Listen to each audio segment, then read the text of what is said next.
家伙，你这条命，我今天收定了。老师不能继续陪在你身旁了。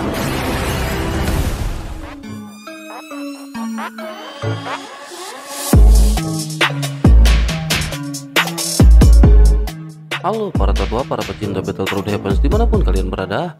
Gimana nih kabar para tetua yang selalu stay dan udah selalu meramaikan kolom komentar? Udah siap kancut dengan perjalanan dari Mang Oyan? Kuilang gak usah pakai lama-lama lagi, kita kanjutkan perjalanannya dan selamat berimajinasi.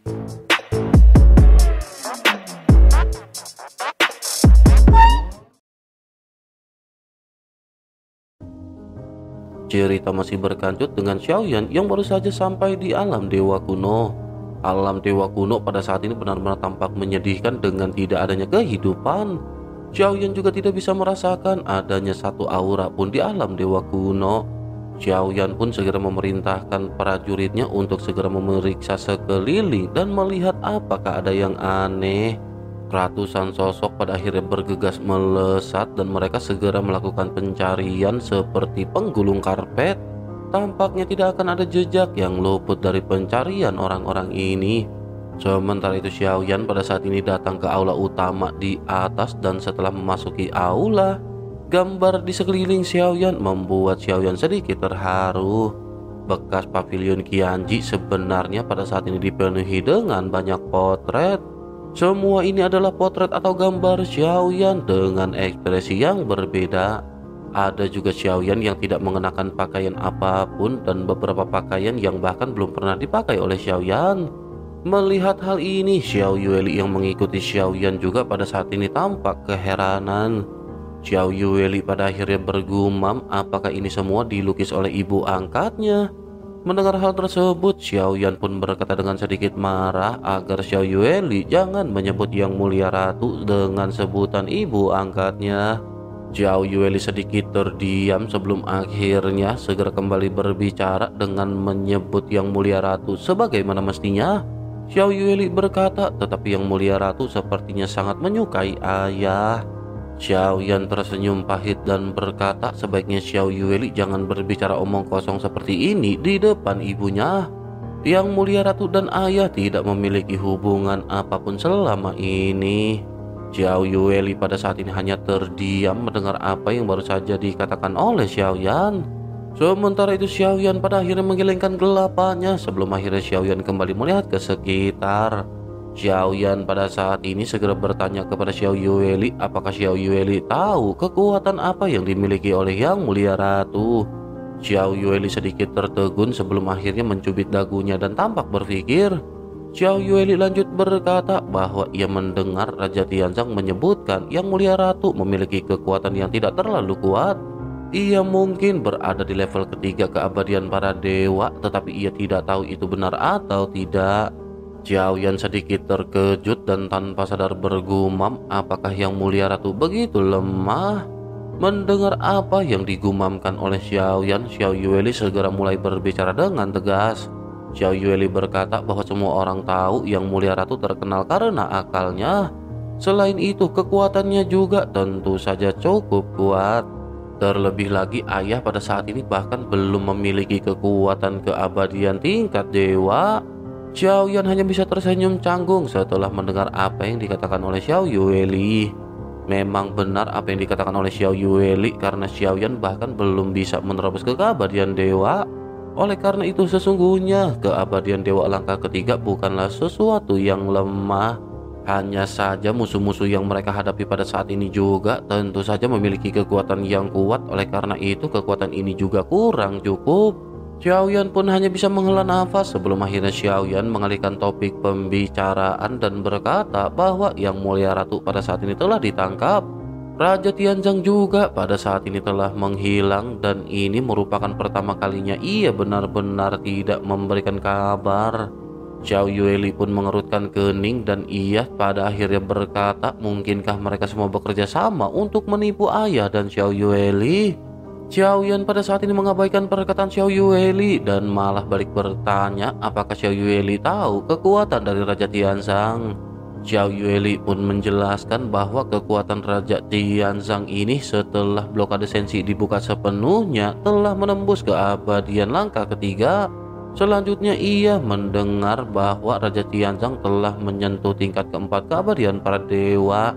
Orang tua itu juga suka berbohong dan Xiao Yueli tidak tahu apakah kekuatannya benar atau tidak. Xiao Yan pada saat ini terkejut sebelum akhirnya Xiao Yan bertanya apa yang dimaksud dengan blokade terbuka penuh. Xiao Yueli menjelaskan bahwa sebelum invasi Taichu, hanya ada sedikit orang kuat yang menerobos keabadian para dewa. Namun setelah invasi Taichu, seolah-olah belenggu dunia tertentu telah dibuka. Kekuatan Raja Tianzang juga meningkat pesat dan sepertinya ia ada untuk mengatasi situasi seperti ini. Xiao Yan sedikit merenung mendengar apa yang dikatakan oleh Xiao Yueli, tetapi Xiao Yan tidak memiliki gambaran apapun. Bersamaan dengan keduanya yang pada saat ini memasuki ke kedalaman pavilion Qianji, Xiao Yueli tiba-tiba melihat sekeliling dan berhenti di meja sebelum akhirnya berkata bahwa ada kata-kata yang sepertinya ditinggalkan oleh Yang Mulia Ratu. Xiao Yan pun segera membaca kata-kata yang bertuliskan bahwa ketika Xiao Yan datang ke sini, alam dewa kuno seharusnya sudah tidak ada lagi. Namun Xiao Yan tidak perlu khawatir karena semuanya hanya sementara.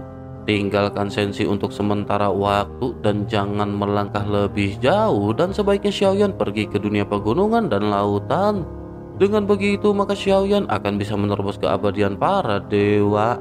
Jika Xiao Yan tidak melakukan hal ini maka semuanya akan sia-sia. Oleh karena itu jangan khawatirkan Yang Mulia Ratu. Xiao Yan pun menghela nafas dan Xiao Yan menyadari bahwa pesan ini sama seperti pesan yang Xiao Yan dapatkan sebelumnya. Xiao Yan pada saat ini hanya bisa menghela nafas sebelum akhirnya kembali melangkah kembali ke pintu aula. Xiao Yan sedikit menyipitkan matanya begitu Xiao Yan melihat sebuah gulungan. Xiao Yan pun bergumam, mungkinkah ini seharusnya peta berbintang dan lokasi tentu di mana arah Taichu berada. Namun Xiao Yan pada saat ini menyadari bahwa peta berbintang pada saat ini tampak tidak lagi diperlukan oleh Xiao Yan. Yang diperlukan oleh Xiao Yan pada saat ini hanyalah menemukan orang-orang dari alam dewa kuno.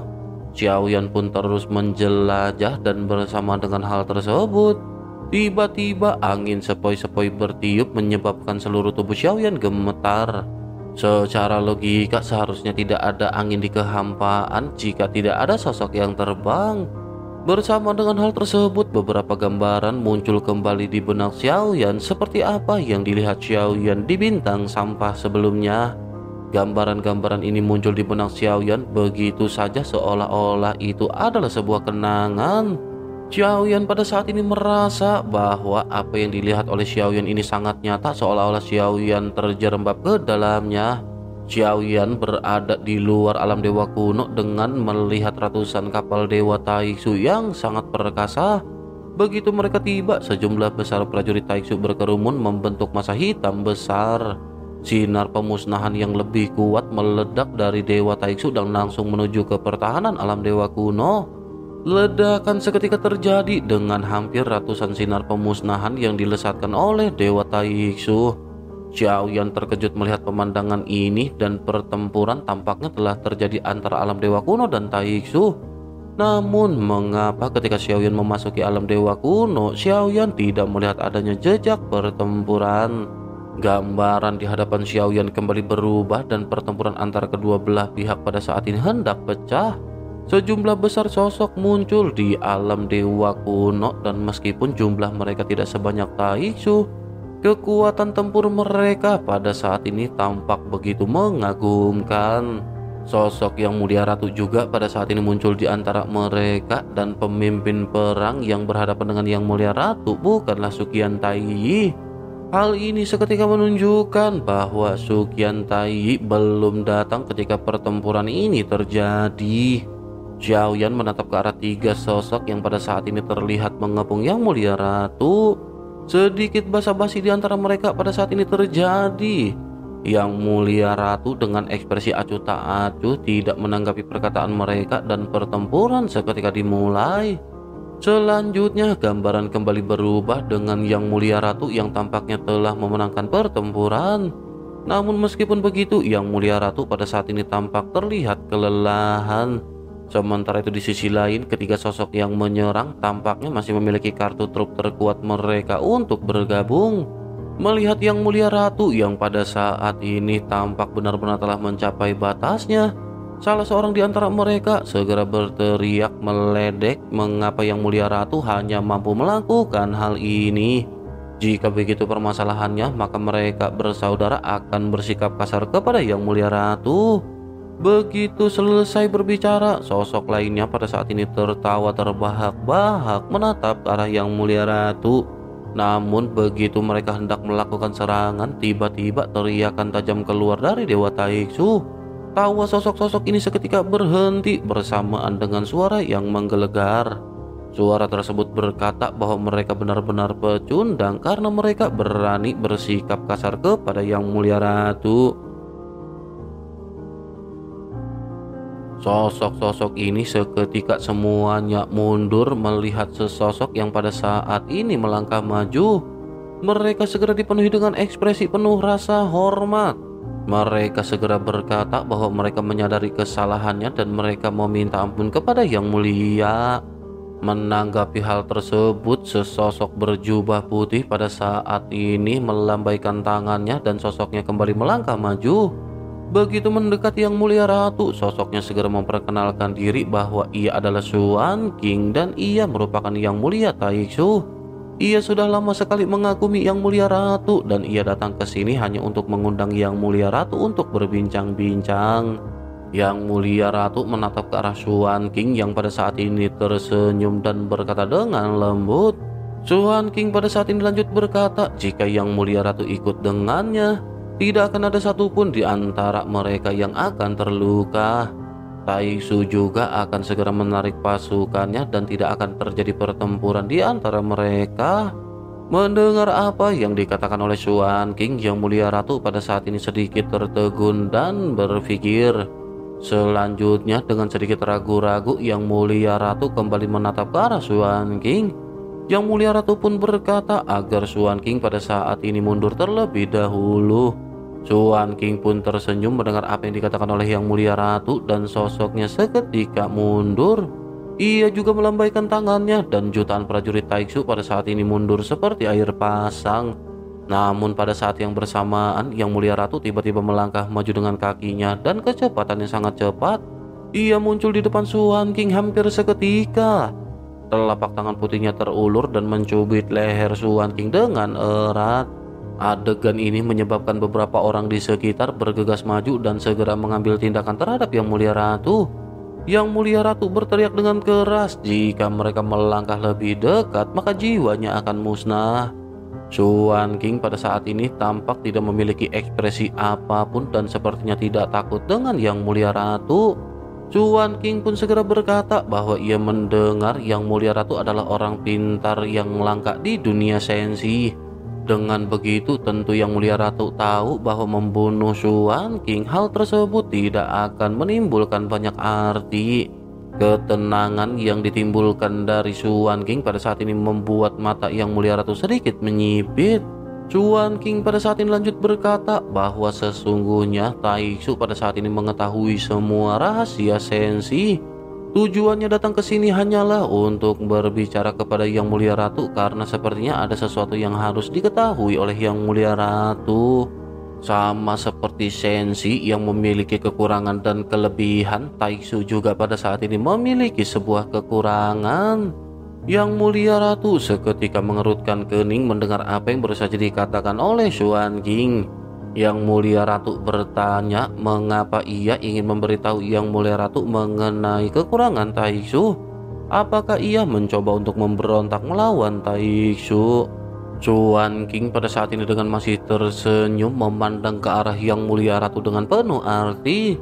Sementara itu Yang Mulia Ratu pada akhirnya melepaskan genggaman tangannya di leher Xuan King. Xuan King pada akhirnya segera berkata bagaimana jika mereka pada saat ini mencari tempat untuk berbincang-bincang. Yang Mulia Ratu tidak perlu khawatir karena mereka tidak akan menyerang alam dewa kuno. Jika Taiksu benar-benar ingin menghancurkan alam dewa kuno, mengapa mereka harus menunggu sampai hari ini? Mendengar apa yang dikatakan oleh Xuan King, pada akhirnya Yang Mulia Ratu segera berkata bahwa ia akan pergi bersama dengannya. Pada akhirnya, di bawah tatapan banyak pasang mata dari alam dewa kuno, Yang Mulia Ratu dan Xuan King segera pergi memasuki Dewa Taixu. Terjadi keributan di sekitar. Beberapa sosok yang dipimpin oleh Keyun pada saat ini menyerbu keluar dan mencoba menghalangi jalan. Namun Yang Mulia Ratu menoleh dan segera berbicara kepada Keyun. Yang Mulia Ratu menjelaskan agar mereka melindungi alam dewa kuno. Yang Mulia Ratu akan kembali setelah ia pergi. Keyun memandang mata indah Yang Mulia Ratu dan ia pada saat ini memahami mengenai sang ratu. Sedari awal Keyun tidak pernah meragukan keputusan yang dibuat oleh Yang Mulia Ratu. Oleh karena itu ia pada saat ini hanya bisa terdiam. Setelah selesai berbicara, Yang Mulia Ratu dan Xuan King pada akhirnya benar-benar telah memasuki Dewa Taixu. Semua sosok dari Taixu juga pada saat ini kembali satu demi satu dan meninggalkan alam dewa kuno. Adegan yang dilihat oleh Xiaoyan berakhir di sini, dan adegan yang ditinggalkan oleh Yang Mulia Ratu menjelaskan bagaimana ia pergi dan kemanakah ia pergi. Hal ini juga sekaligus seperti memberitahu Xiaoyan bahwa Yang Mulia Ratu tidak sedang dalam kondisi berbahaya. Sementara itu di sisi lain, Xiao Yueli pada saat ini tampak berdiri memandang ke arah Xiaoyan yang pada saat sebelumnya tiba-tiba menutup matanya dan sekarang membuka matanya. Xiao Yueli yang sedikit cemas pun bertanya apa yang terjadi dengan ayah. Xiaoyan menggelengkan kelapanya setelah tersadar dan berkata bahwa itu bukanlah apa-apa. Yang Mulia Ratu meninggalkan beberapa kenangan yang tenggelam ke dalam benak Xiaoyan. Xiaoyan pun segera memberikan gambaran umum tentang bagaimana Yang Mulia Ratu pergi kepada Xiao Yueli. Xiao Yueli pun terdiam sebelum akhirnya bergumam jika Yang Mulia Ratu pergi ke Taixu. Kemanakah perginya alam dewa kuno dan mengapa mereka begitu kosong? Xiaoyan pun merenung mendengar apa yang baru saja dikatakan oleh Xiao Yueli. Xiaoyan juga pada saat ini memiliki sebuah pemikiran. Xiaoyan lanjut bergumam bahwa Yang Mulia Ratu menghilang bersama dengan Taixu. Satu pertanyaan yang Xiaoyan miliki adalah kemanakah Raja Tianzang pergi? Xiao Yueli mengangguk setuju sebelum akhirnya membalikan telapak tangannya. Sebuah batu giok pada saat ini muncul di atas lengan Xiao Yueli. Xiao Yueli berkata dengan serius bahwa selip batu gioknya tidak rusak dan orang tua itu seharusnya masih hidup. Xiaoyan pada saat ini hanya bisa menghela nafas dan setelah berjalan keluar dari aula utama, Xiaoyan melihat sosok-sosok yang sebelumnya menjelajah telah kembali berbaris. Tidak ada berita yang mencurigakan dan aneh yang mereka temukan yang dilaporkan kepada Xiaoyan. Xiaoyan pada saat ini tertegun dan terlihat ragu-ragu sejenak sebelum akhirnya memutuskan untuk pergi. Namun tiba-tiba Xiaoyan segera teringat Xiao Mansion milik Xiaoyan dan Xiaoyan segera memutuskan untuk memasuki Xiao Mansion. Xiaoyan melihat ada papan catur di atas meja batu di halaman yang menarik perhatian Xiaoyan. Di papan catur ini tidak ada permainan catur dan hanya ada dua buah bidak catur, satu putih dan satu hitam, dan mereka ditempatkan di tengah. Xiaoyan mengerutkan kening dan tampak berpikir sebelum akhirnya bergumam apakah maksudnya ini. Xiao Yueli memandang ke arah Xiaoyan yang tampak sedang memikirkan mengenai hal ini. Sesaat kemudian tiba-tiba mata Xiaoyan menunjukkan pandangan yang jelas dan Xiaoyan segera mengangkat kelapanya. Xiaoyan lanjut melihat sekeliling dan bergumam mungkinkah semua yang mereka lihat adalah tipuan. Begitu Xiaoyan berbicara mengenai hal ini, Xiaoyan pun berteriak dengan keras ketika berkata sebaiknya senior Keyun berhenti membuat masalah dan segera keluar. Suara Xiaoyan pun seketika menyebar membuat Xiao Yueli pada saat ini tertegun. Ia tidak tahu apa yang dimaksud oleh ayahnya dengan berteriak seperti itu. Namun pada saat ini sebuah suara familiar keluar dan orang-orang di alam dewa kuno pada saat ini menampakkan hidup mereka masing-masing. Gambaran yang sebelumnya sepi di alam dewa kuno pada saat ini pada akhirnya kembali berubah menjadi normal. Keyun melangkah keluar dan berkata ternyata benar itu adalah saudara ke-9. Dengan sedikit penggalian, ia benar-benar dapat memahami semua arti sebenarnya. Xiaoyan pun mengalihkan pandangannya menatap ke arah sosok-sosok yang ternyata adalah saudara-saudara Xiaoyan. Rancang berada di antara mereka dan sosoknya seketika mendekati Xiaoyan sambil menepuk bahu Xiaoyan. Ia berkata bahwa Xiaoyan benar-benar masih terlihat sangat pintar. Xiaoyan pada saat ini sedikit tertegun menatap ke arah sosok-sosok yang sebelumnya telah melindungi Xiaoyan di masa lalu. Mereka tanpa sadar telah tumbuh dan benar-benar memiliki jarak yang jauh jika dibandingkan dengan Xiaoyan. Bahkan sekarang aura Rancang benar-benar jauh lebih unggul daripada Xiaoyan dan ia telah menerobos keabadian para dewa. Kekuatan yang pada saat sebelumnya ia tunjukkan kepada Xiaoyan baru berada di tingkat Doshan dan di bawah Xiaoyan yang telah mencapai tingkat Dogan. Hal ini benar-benar membuat Xiaoyan bingung dan Xiaoyan ingin tahu apakah yang membuat mereka semua bisa melonjakkan kekuatan masing-masing. Xiaoyan pun tanpa sadar segera bergumam, mengapa senior Rancang tiba-tiba menjadi lebih kuat. Rancang menghela nafas dan berkata bahwa ceritanya panjang. Mendengar hal tersebut, Xiaoyan pun menggelengkan kelapanya dan berkata bahwa ini benar-benar sesuatu yang sangat membingungkan bagi Xiaoyan. Rancang kembali tersenyum dan berkata bahwa adik laki-laki adalah reinkarnasi yang mulia. Mereka juga merupakan reinkarnasi. Secara logika, jika Xiaoyan bisa memulihkan memori kehidupan Xiaoyan sebelumnya, kekuatan Xiaoyan akan meningkat dengan pesat. Ditambah dengan perubahan di dunia sensi, kekuatan mereka akan meningkat secara dramatis. Meskipun mereka belum kembali ke puncak kehidupan mereka sebelumnya, tetapi kekuatan mereka tidak jauh lagi. Xiaoyan pun sedikit mengangguk dan ini merupakan sesuatu yang tidak bisa dilakukan oleh Xiaoyan. Ingatan tentang kehidupan masa lalu Xiaoyan pada saat ini benar-benar telah diblokir. Xiaoyan sama sekali tidak memiliki ingatan tentang kehidupan masa lalu yang mulia. Bersama dengan Xiaoyan yang merenung pada saat ini, Keyun tiba-tiba melangkah maju dan berkata bahwa adik laki-laki berbeda dari mereka. Kekuatan mereka mungkin telah mencapai batasnya di sini, tetapi saudara laki-laki berbeda. Yang mulia dulunya hanya selangkah lagi untuk melangkah ke alam tertinggi. Xiaoyan pada saat ini adalah orang yang akan bisa menerobos ke alam tertinggi. Ingatan kehidupan masa lalu memiliki kelebihan dan kekurangannya sendiri. Hal ini akan membuat kognisi mereka terjebak dan tanpa adanya perubahan apapun sulit bagi mereka untuk bergerak maju.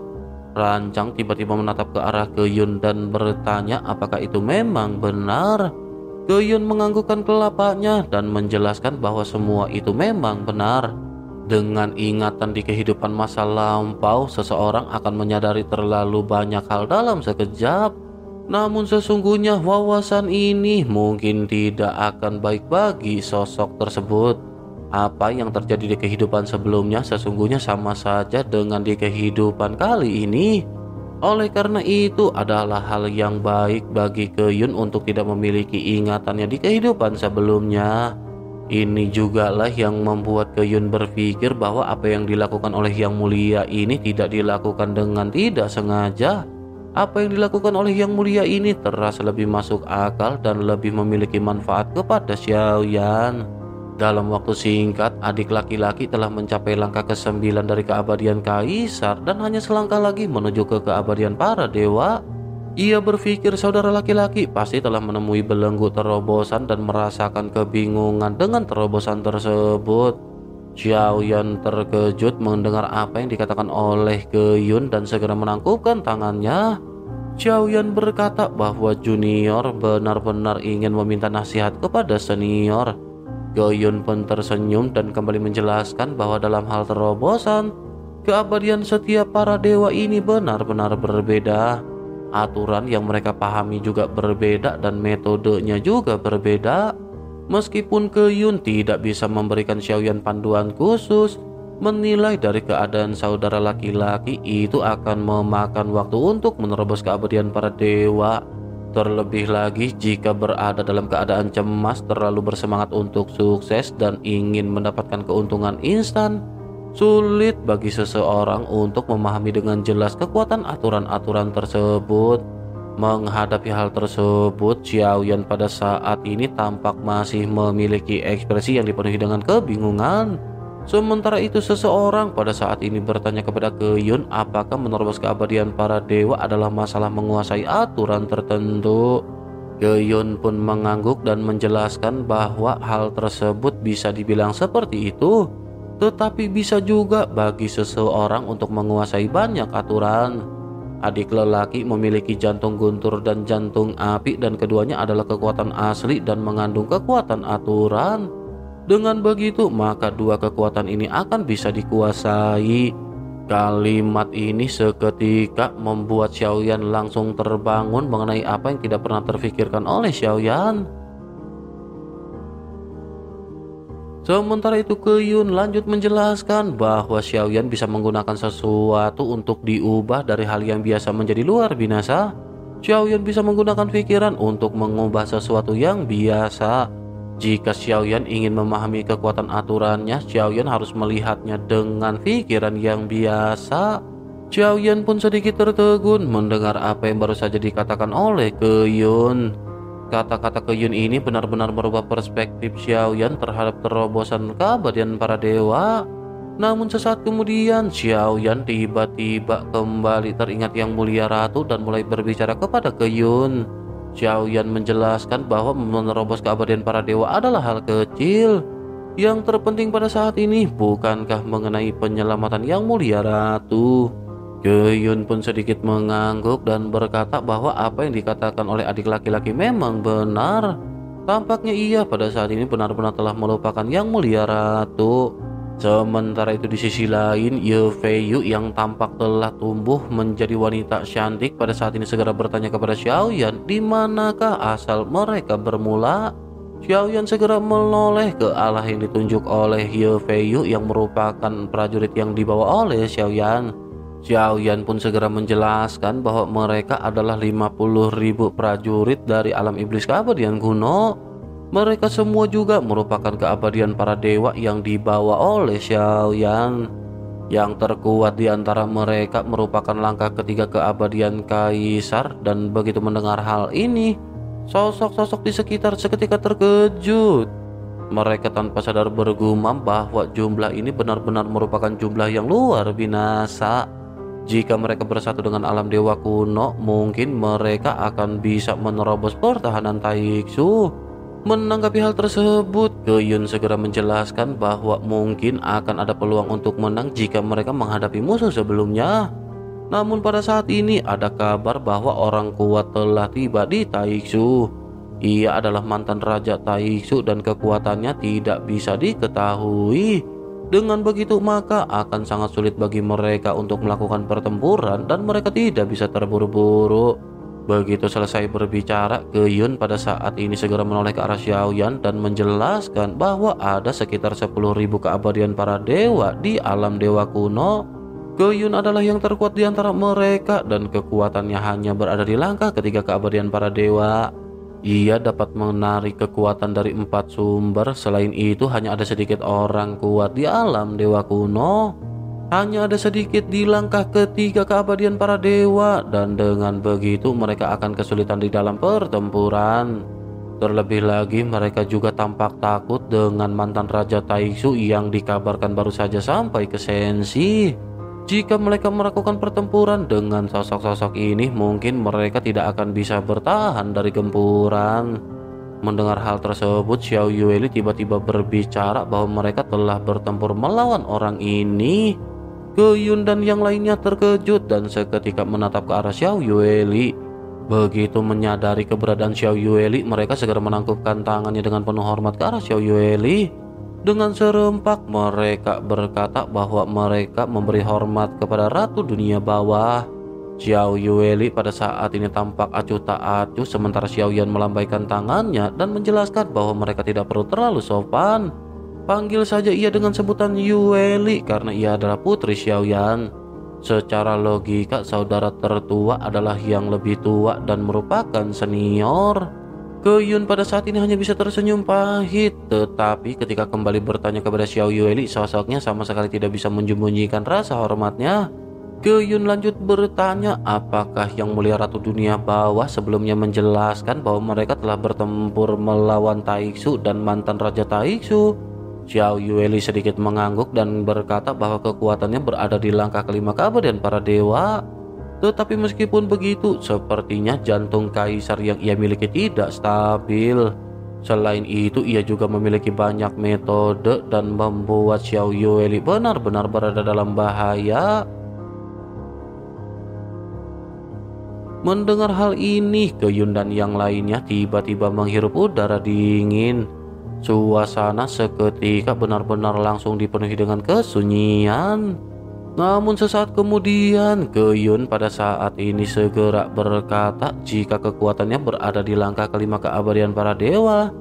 Dengan kekuatan Xiaoyan, bagaimana ia bisa selamat dari bahaya? Xiaoyan sedikit terdiam dan berpikir tampaknya Ke Yun benar-benar tidak kalah pintar dengan Yang Mulia Ratu. Xiaoyan pun segera berkata bahwa ini semua bisa terjadi karena keberuntungan. Kekuatan dari mantan Raja Taiksu ini juga tidak bisa diragukan lagi karena ia memang sangat kuat. Dilihat dari kekuatan mereka saat ini, tampaknya tidak bisa bagi mereka untuk melakukan penyerangan. Xiaoyan pada saat ini tentu mengetahui mengenai Suqian Taiyi. Namun Xiaoyan juga tentu saja tidak akan bisa menjelaskan mengenai rencananya dengan Suqian Taiyi kepada mereka. Xiaoyan masih belum bisa mempercayai Suqian Taiyi dan Xiaoyan ingin melihat apakah yang dikatakan oleh Suqian Taiyi ini benar atau tidak. Selanjutnya Xiaoyan pun kembali berkata bahwa jika mereka bisa menangani Suqian Taiyi dan menekannya untuk saat ini, mereka pasti akan bisa menyelamatkan Yang Mulia Ratu. Mendengar hal tersebut, Ke Yun pada saat ini segera berkata bahwa dari informasi yang mereka terima, yang terkuat dari Taiksu hanyalah langkah ketiga keabadian para dewa. Terkecuali mantan Raja Taiksu, tidak ada lagi yang lebih kuat. Dan sekarang sesungguhnya bagaimana cara mereka menekan Raja Taiksu ini? Menanggapi perkataan tersebut, Xiaoyan pun segera berkata, bukankah ini adalah sensi? Bukankah mungkin masih ada orang yang memiliki kekuatan yang kuat yang bisa menekan keabadian langkah kelima? Mendengar apa yang dikatakan oleh Xiaoyan, pada saat ini Ke Yun segera menyadari sesuatu. Apa yang dimaksud oleh Xiaoyan ini bukanlah sesosok manusia. Ke Yun pada akhirnya tanpa sadar bertanya, mungkinkah yang dimaksud oleh Xiaoyan adalah senior Zhenwu? Xiaoyan pun tersenyum dan berkata bahwa saudara Ke Yun benar-benar memiliki kecerdasan yang tidak kalah dengan Yang Mulia Ratu. Xiaoyan mengangguk dan menjelaskan bahwa hanya Zhenwu lah yang bisa menekan Suqian Taiyi. Dengan begitu maka mereka akan memiliki peluang untuk bisa membawa Yang Mulia Ratu kembali bagaimanapun caranya. Mata Xiaoyan pada saat ini dipenuhi dengan tekad. Xiaoyan pada saat ini benar-benar percaya dengan keberadaan kuat seperti Zhenwu. Di antara para dewa, Zhenwu adalah kartu truf terkuat yang pada saat ini dimiliki oleh Xiaoyan. Meskipun sulit untuk menemukan jejak Zhenwu, tetapi selama Xiaoyan memanggilnya, seharusnya Zhenwu pasti akan segera datang menemui Xiaoyan.